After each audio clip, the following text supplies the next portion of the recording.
UGC से जो गरीब तबका ये ओबीसी समाज जो है कुछ राहत मिलता, वो समर्थन करते हैं। समर्थन इसलिए करें कि उनसे कुछ राहत मिलता। वो जो क्लीन लेयर से है, जो स्वर्णों को दिया जाता है, ब्राह्मणों को दिया जाता है, यूपी में 50% से ज्यादा ऊंचे नीचे पे जो है ऊंचे लोग बैठे हैं, तो भाई नीचे वाले को सबको राहत मिलता।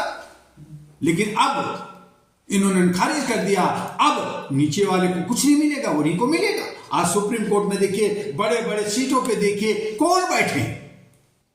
तो ये जो क्रीम लेयर है, जो यूपीएससी एग्जाम है, बंद कर दो, खत्म कर दो। कमीशन को क्यों रखा है? वहां कहते हैं कि जब वो पढ़ेगा, हम लोग ने आईएएस की और पढ़ाई की, तो कोई 24 साल, कोई 26 साल, कोई 28 साल, एक बार नहीं, दूसरी बार, तीसरी बार, चौथी बार, 5वीं बार अटैम्प्ट लेता है, फेल होता है, टीचर बन जाता है, बेचारा छोटा मोटा बिजनेस करता है, चाय बेचता है, वो आगे नहीं बढ़ पाता। और अगर वो पास भी कर जाता है तो उसको सेक्रेटरी या सेक्शन ऑफिसर बना दिया जाता है, और जो यूपीएससी पास नहीं किया उसको डायरेक्ट ज्वाइंट सेक्रेटरी, जज और जस्टिस बना दिया जाता है। ये कहां का कानून है? ये कहां का राष्ट्र है? इसमें कहीं ना कहीं जाति 330 लोगों को भारत के अंदर डायरेक्ट आईएएस ऑफिसर बना दिया गया, जजेस को बनाया जा रहा है। पार्टी के कार्यकर्ता हो, थोड़ा सा आपने कहीं से गलत तरीके से चौथी फेल या एक सर्टिफिकेट गलत लेकर के एलएलबी बन गए, जाओ तो जज बन जाओ। ये क्रीम क्यों भाई? वहां भी एग्जाम होना चाहिए सब जगह। और मैं तो कहता हूं कि जितने लीडर हैं देश के अंदर, उनके लिए एग्जाम होनी चाहिए, एक स्टैंडर्ड होना चाहिए। इतना पढ़ा लिखा है, इतना नंबर लाएगा, इन तमाम सब्जेक्ट की जानकारी होनी चाहिए। भारत के राज्यों का और जिलों का और प्रखंड का, तहसील की ज्ञान होनी चाहिए। वो लोग नेता बने, वो चुनाव हो। लेकिन व्यवस्था चरमराई हुई है। हमारा सिस्टम थोथा, बहरा, लूला, लंगड़ा, अंधा, काना बना हुआ है। तो क्या होगा? दुआ चीखता रहे, चीखते रहो। मानवाधिकार लेने के लिए बोलते रहो। सुनता कौन है? ज्यादा बोलोगे जेल जाओगे, ज्यादा बोलोगे पिछवाड़े पे डंडा पड़ेगा। यही तो नीति है।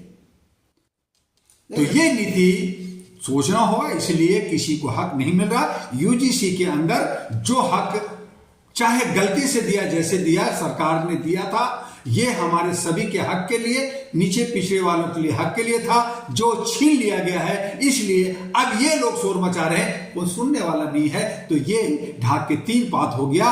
और इसी तरह से जो आपका एनआरसी की बात किया, आपने एसआईआर की बात, तो उन सबको खत्म करो ना। उस पर भी तो शोर मचाया, विपक्ष शोर मचाया, तो खत्म करो ना। हम कह रहे हैं कि ईवीएम मशीन हटाओ ना, आप जो डिजिटल ओपन वोटिंग करो ना। कौन सुनता है? नहीं सुन रहा ना। तो आपकी हक का चीज, तो आपका कुत्ता टॉमी है और मेरा कुत्ता गली का आवारा कुत्ता है।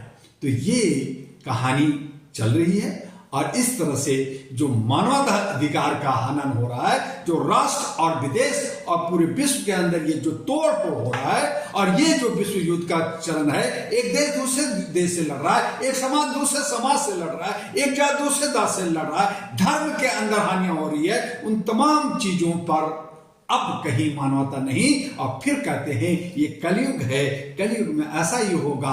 तो फिर रोने किस बात का? चूंकि देश का प्रधानमंत्री हम जनता नहीं चुनते, हमारे जनप्रतिनिधि चुनते हैं। हम जनप्रतिनिधि पे उंगली नहीं उठाते, हम उनसे सवाल नहीं करते, प्रधानमंत्री को दोष देते हैं। तो मैं प्रधानमंत्री के साथ हूं।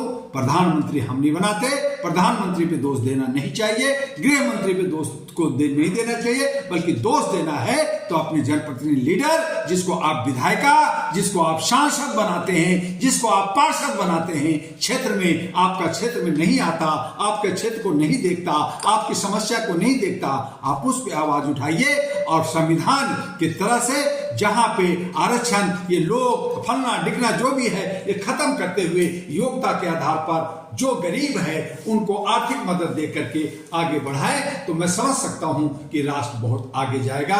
बस इतना ही कहना चाहूंगा।